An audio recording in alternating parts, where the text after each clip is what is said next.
Puyatang training at santong dasalan.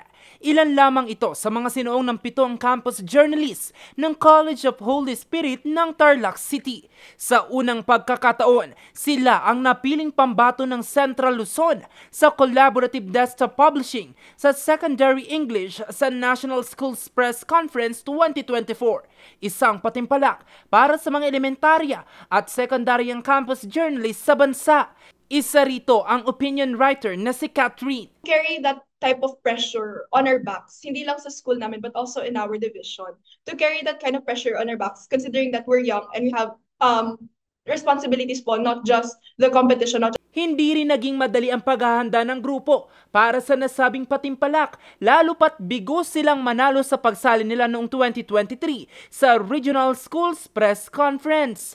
So these students have to sacrifice a lot of things, such as, for example, personal time, academics, even a lot of things na hindi, kunyari si Shad kasi gusto niya mag-sports, yung iba gusto nilang sumali sa mga other extracurriculars, but they have to drop those kasi kailangan nila mag-focus kasi we have this goal na kailangan namin manalo sa nationals. And I think isa sa kanilang tinutukan sa training ay ang komunikasyon at pagtutulungan nila sa isa't isa. Yung mga bata, they're really skilled na individually. So, I think what we have to work on is the dynamics or group dynamics or working dynamics ng group. Kasi since it's a group contest, we have to work on our group dynamics. So, ibig sabihin, kailangan silang sundang timetable.